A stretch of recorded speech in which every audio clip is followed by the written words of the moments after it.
मेरी जीत सिर्फ मेरी जीत नहीं होगी, झारखंड के नहीं पूरे भारत देश में जो एक साधारण सा लड़का जो राजनेता बनने का ख्वाब देखता है उसकी जीत होगी, उसकी जीत होगी। जब वो पढ़ेगा कि निर्दलीय, बिना किसी दल के, बिना किसी माने लाव लश्कर के एक साधारण सा लड़का एमपी का सीट जीत सकता है, तो ये पूरे भारत देश के करोड़ों युवाओं को हिम्मत देने का काम करेगा। लगातार बहुत तेजी से कार्य कर रही है और उम्मीद है कि बहुत जल्द हमें चुनाव का सिंबल भी मिल जाएगा। जयराम जी बोले थे कि धन्यवाद के लिए एक बेहतर प्रत्याशी की तलाश में हैं और उम्मीद है कि हम लोग वहाँ एक बेहतर प्रत्याशी को इनपुट करेंगे जो हमारे लिए बेहतर रिजल्ट लेकर आएगा। पॉलिटिकल पार्टियों को इस प्रकार अगर आप कॉर्पोरेट से चंदा लेंगे तो जाहिर सी बात हो गलत काम करेंगे। अभी उदाहरण के लिए जयराम जी जेबी कैसा सब जेएल कैंप में कन्वर्ट हो चुकी है क्या? नहीं, कन्वर्ट से कोई इशू नहीं है। जेबी केसेस अपना स्वतंत्र इकाई रहेगी, वो अपना समिति के माध्यम से अपना कार्य करेगी और जेएलकेएम जो होगी वो पार्टी के रूप में एक राजनीतिक दल के रूप में कार्य करेगी। तो इसका चुनाव चिन्ह वगैरह कुछ आएगा? हाँ, हम लोग जो जिस टीम को उसका जिम्मा दिया गया है वो लगातार बहुत तेजी से कार्य कर रही है और उम्मीद है कि बहुत जल्द हमें चुनाव का सिंबल भी मिल जाएगा। जयराम जी बोले थे कि अगर चुनाव का सिंबल आ जाएगा तो गिरिडीह धनबाद दोनों जगह से मैं चुनाव लड़ूंगा। देखिए, अगर ऐसी परिस्थितियां होंगी तो प्रयास करेंगे, लेकिन फिलहाल हम लोग धनबाद के लिए एक बेहतर प्रत्याशी की तलाश में हैं और उम्मीद है कि हम लोग वहाँ एक बेहतर प्रत्याशी को इनपुट करेंगे जो हमारे लिए बेहतर रिजल्ट लेकर आएगा। आप लोग रायशुमारी के लिए एक बैठक रखे थे, कहे थे कि 2 दिन में हम घोषणा कर देंगे धनबाद लोकसभा कैंडिडेट का, लेकिन अभी तक एक्चुअली जब बड़ी पार्टियां खामोश है तो कभी कभी मौन बहुत बड़ा हथियार का कार्य करता है। तो अभी हम लोग देख रहे हैं कि बड़ी पार्टियां जो केंद्र स्तर की है वो किस प्रकार का रिजल्ट लाती हैं, उसके बाद हम लोग धनबाद के नतीजे पर पहुंचेंगे।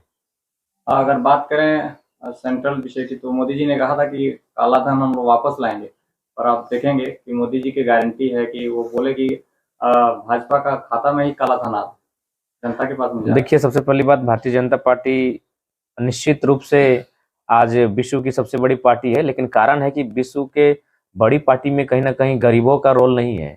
अगर आपको बड़ी पार्टी बनना है तो अमीरों का रोल होना चाहिए, तो जाहिर सी बात है वो पूंजीपतियों की ही पार्टी है। और ये नहीं, चूंकि अभी भारत देश में, खासकर उत्तर भारत में लोगों की जो विचारधारा है वह धार्मिक विचारधारा, ठीक है। देखिए, धर्म हर किसी का होता है, हर व्यक्ति धार्मिक होता है, किसी न किसी धर्म पर उसकी आस्था होती है।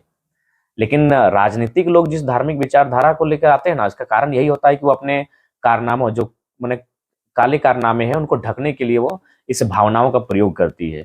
और उसी मैं तो बार बार कहा हूँ कि वो उद्योगपतियों की पार्टी है, उनकी पार्टी में कॉर्पोरेट जगत के लोगों का इंटरफेयर है, और ये चीजें तो अब सामने आने भी लगी है। मैंने शुरू से कहा है, उसका उदाहरण देखिए, आज किसानों को 700 किसानों की मृत्यु होती है तब 3 कृषि बिल वापस होते हैं। तो गांधी के देश में और किसानों के देश में आज किसानों के पक्ष में अगर नीतियां नहीं बनती है तो कारण यह है कि कॉर्पोरेट से लोग चंदा लेते हैं, और कॉर्पोरेट्स अगर चंदा लेते हैं तो भाई उनको क्या चाहिए? कॉर्पोरेट को फैक्ट्री बनाना है। फैक्ट्री कहाँ खड़ी होगी? नदी नाला में नहीं होगी, किसानों की जमीन में खड़ी होगी। इसलिए आज किसानों का दोहन, और इसीलिए चालाकी के साथ आर्टिकल 31 जो हमारा संपत्ति का अधिकार था उसे मौलिक अधिकार से हटा भी दिया गया है, ताकि कोई एक आम व्यक्ति अपनी संपत्ति की गारंटी ना ले सके इस देश में। इलेक्ट्रल बॉन्ड का जो भी चल रहा है चर्चा पूरे मीडिया में, तो उसमें आप क्या कहेंगे? देखिए, बिल्कुल पारदर्शिता होनी ही चाहिए थी शुरू से, और सबसे पहली बात थी तो पॉलिटिकल पार्टियों को इस प्रकार अगर आप कॉर्पोरेट से चंदा लेंगे तो जाहिर सी बात हो गलत काम करेंगे। अभी उदाहरण के लिए हम लोग वेदांता बोकारो में भी है, वेदांता में जब रैयत आंदोलन करते हैं तो वेदांता वाले कभी कभी अपना हट में आते हैं, क्योंकि उनको पता है कि देश के प्रधानमंत्री को चंदा जा रहा है, क्या कबाड़ लीजिएगा। उनके माइंड में यही चीज चलता है। अभी बीएसएल में लोग धरना पर बैठे हैं, तो बीएसएल के माइंड में क्या चल रहा है कि हम देश के प्रधानमंत्री को चंदा देते हैं, देश के मैंने तमाम टॉप जो मोस्ट लीडर हैं, मंत्री हैं, उनको चंदा देते हैं भैया, तब क्या उखाड़ लोगे? ये माइंड में उनका चलता है। तो इसीलिए लोकतंत्र की मर्यादा को बचाने के लिए चाहिए कि, मेरा तो मानना है कि कुछ कानून ऐसे बनने चाहिए जो जिसमें एमपी एमएलए के आएंगे, ब्यूरोक्रेट्स आएंगे, उन पर विशेष निगरानी हो। और जब तक आज हम गरीबी हटाओ की बात करते हैं, अरे भाई गरीबी हटाओ से अच्छा होगा अमीरी को कंट्रोल कीजिए, और नहीं तो आने वाला दिन ऐसा होगा इस देश में कि गरीब और शोषित व्यक्ति लास्ट में क्या करेगा? किसी को चबाने के लिए दौड़ेगा, ये परिस्थिति सामने आएंगी। इसीलिए सामाजिक न्याय का मतलब क्या है? सामाजिक वितरण भी हो, सामुदायिक वितरण हो। आप तो चंद मुट्ठी भर लोगों के हाथों में देश की सारी संपत्ति को जमा करने पर तुले हैं। और अभी कभी कभी तो डाउट होता है कि इंडिया मतलब INDIA इंडिया होता है, या फिर ADANI अडानी का मतलब इंडिया होता है। वो परिस्थिति भी आती है सामने। तो ये चीजें देखिए, आज प्रधानमंत्री विश्व गुरु होने का बात कहते हैं, महाशक्ति होने का बात कहते हैं। अरे भाई, जब गरीब व्यक्ति के पास भोजन नहीं, रोटी नहीं, और विश्व गुरु होने का दावा करते हैं, तो ये हवाई बातें। इसीलिए सामाजिक न्याय का मतलब है सामुदायिक वितरण हो और मैक्सिमम लोगों के पास रोजगार के साधन उपलब्ध हो, आर्थिक उन्नति हो, तभी आप विश्वगुरु होने की बात कहेंगे। आप अंबानी और अडानी के नाते देश को विश्वगुरु नहीं बना सकते। जिस तरह से भाषा आंदोलन पर आप लोग लगातार मुख्य रूप से आप आगे आए आंदोलन को लेकर के, अभी आप देखेंगे कि नया नोटिफिकेशन आया जिसमें उड़िया और बांग्ला भाषा को ज्यादा तवज्जो दी जा रही है। झारखंड सरकार का एक नया नोटिफिकेशन आया। देखिए, लगता है कि जो माननीय झारखंड मुक्ति मोर्चा के जो सुप्रीमो है आदरणीय गुरुजी, उनका सभी रिलेशन उड़ीसा में है। पता नहीं कहीं अपना समधी वालों को खुश करने के लिए तो नहीं कर रहे हैं। देखिए, सबसे पहली बात, सब क्षेत्रीय भाषा का मतलब होता है जिस क्षेत्र में उसका उद्गम होता है, इसीलिए उन्हें प्राथमिकता देनी चाहिए थी यहाँ की जनजातीय भाषा की, यहाँ की झारखंड की जो सदानी भाषाएं हैं उनको प्राथमिकता देनी चाहिए थी। और यूएन की रिपोर्ट भी कहती है 2050 आते आते 8 भाषाएं लगभग संकट की स्थिति में रहेंगी या फिर खत्म होने की स्थिति में चली जाएंगी जो झारखंड की होंगी। तो ये उनको जब सरकार में बैठे हैं तो उन्हें इस विषय पर ध्यान देना चाहिए। चर्चा का विषय है कि मुख्यमंत्री के परिवार भी इस बार चुनाव लड़ेंगे। देखिए, ये तो मैंने पहले क्या अघोषित राजतंत्र ही चल रहा है, लड़ना चाहिए भाई। जब सब कोई लड़ रहा है, भारतीय जनता पार्टी से लड़ रहे हैं, आईसू से लड़ रहे हैं, जेएमएम से लड़ रहे हैं, कांग्रेस से लड़ रहे हैं, तो मुख्यमंत्री की परिवार और पीछे काहे हटेंगे। और मुख्यमंत्री की पत्नी ही नहीं, मुझे पूर्ण विश्वास है आज के 15 साल बाद जब फिर एक राजनीति का नया दौर होगा, उसमें मुख्यमंत्री के भतीजे, उनके भतीजियां, उनकी बेटियां भी चुनाव लड़ेंगी। इस बात में कोई दो राय नहीं है।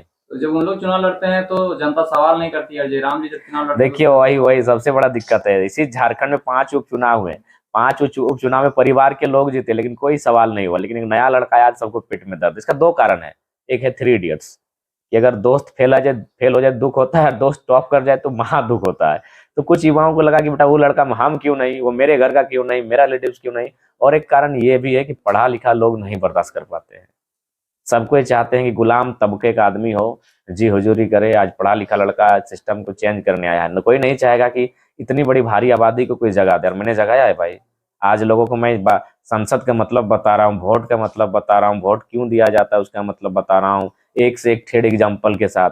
तो मैं लीडर कम टीचर ज्यादा हूँ, तो ये चीजें लोगों को बर्दाश्त नहीं हो रही है। लोगों को गुलामी की आदत थी, झंडा ढलवाने की आदत थी, तो वो चीजें अब तो हम लोग साइड कर रहे हैं। हम लोग नई पैटर्न के साथ पॉलिटिक्स कर रहे हैं जो लोगों को पसंद नहीं आ रहा है। जेपीएससी का नोटिफिकेशन इतने कम समय में आता है और इतना जल्दी एग्जाम का डेट दे दिया जाता है। अगले 17 को एग्जाम है, संडे के दिन एग्जाम है। इतना कम समय करेक्शन फॉर्म भरा है और करेक्शन के लिए भी टाइम नहीं दिया गया। करेक्शन के लिए टाइम नहीं है, प्रिपरेशन के लिए टाइम नहीं है। देखिए, अब इसमें सारी चीजें हैं कि सीटें पहले से बिक चुकी हैं। कुछ सीटें रहेंगी जिसमें चना वाला का बेटा, कोयला ठेलने वाला का बेटा, बालू ठेलने का बेटा, ये प्रेस के माध्यम से हमको पता चलेगा। लेकिन मैक्सिमम सीटें कॉर्पोरेट अमीर लोगों के माध्यम से खरीदी जा चुकी है। अच्छा, जब आप गांव पंचायत में घूम रहे हैं तो बहुत सारे महिलाओं के दिमाग में मानसिकता बैठा रहता है कि अरे बहुत नेता आया गया, कुछ नहीं किया तो जयराम तो क्या कर देगा। तो ये आपके मुंह में भी बहुत सारे लोग हम बोलते हुए नहीं बोलते हुए सुने और हमने उनको उत्तर भी दिया। बिल्कुल उनका सवाल हमने अपने भाषणों में कहा कि इन नेताओं ने राजनेता का पैटर्न ही ऐसा बना दिया कि कोई नया लड़का हिम्मत ही नहीं जुटा पाता है लड़ने का। पता है, नेता का मतलब है पैसा वाला, कि चुनाव में आया है तो पैसा देगा।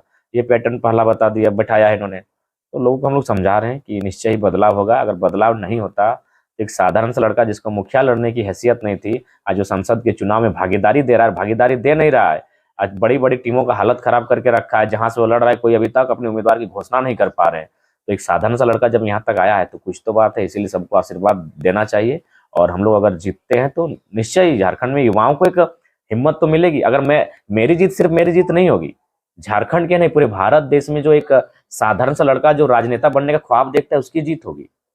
उसकी जीत होगी जब वो पढ़ेगा कि निर्दलीय, बिना किसी दल के, बिना किसी माने लाव लश्कर के एक साधारण सा लड़का एमपी का सीट जीत सकता है। तो ये पूरे भारत देश के करोड़ों युवाओं को हिम्मत देने का काम करेगा जो नेता बनना चाहते हैं। क्योंकि नेता का परिभाषा बदल चुका है। अभी आप कल्पना सोरेन जी का नाम लिए, सही बात है, क्योंकि उनके पति मुख्यमंत्री, उनके ससुर मुख्यमंत्री। और मैं पूर्ण विश्वास के साथ कहता हूं उनका अगला पीढ़ी भी नेता बनेगा। जो उनके भतीजियां हैं, जो उनके बेटे होंगे, बेटियां होंगी, वो अभी मैंने कहीं ना कहीं नेता बनेंगी। तो ये तो चीजें खत्म हो चुकी है, यानी राजतंत्र लगभग मान सकते हैं। तो इसीलिए मेरी जीत करोड़ों युवाओं को हौसला देगी कि एक साधारण सा लड़का आज राजनीति में अपने आप को स्थापित कर रहा है। और उनका जो इस मतलब डर था कि पैसे के बिना राजनीति नहीं होती है, उस डर को भी तोड़ने का काम करेंगे। इसलिए युवाओं को ये जयराम महतो की जीत नहीं होगी। झारखंड के साथ भारत देश के करोड़ों ऐसे युवाओं की जीत होगी जो साधारण परिवार से रहकर अपने प्रतिभा और के दम पर राजनेता बनना चाहते हैं, उनकी जीत होगी। इसलिए युवाओं को एक बार आना चाहिए जयराम महतो के साथ, और ये मेरी नहीं, उनकी जीत होगी। अच्छा, संजोग है या प्रयोग है, बोकारो के एक ही सेंटर से 481 अभ्यर्थी का पीजीटी में सिलेक्शन होना? ना, ये प्रयोग है, संयोग नहीं कर सकते हैं। ये प्रयोग है और झारखंड में प्रयोग ही किया जाता है। झारखंड को चारागाह बना के रख दिया गया। और बोकारो आप जानते हैं, बोकारो यानी वहाँ तो झारखंडियत खत्म हो चुका है, वहाँ बाहर के लोगों का दबदबा इस कदर है, तो मुझे उम्मीद है कि वो प्रयोग ही है और बड़ी भारी अमाउंट के साथ उन सीटों का डील किया गया होगा। जन पंचायत आशीर्वाद यात्रा के बाद में अगला स्टेप क्या होगा जब आचार संहिता लागू हो जाएगा तो? उस समय भी वही नुक्कड़ सभा के माध्यम से हम लोग कार्यक्रम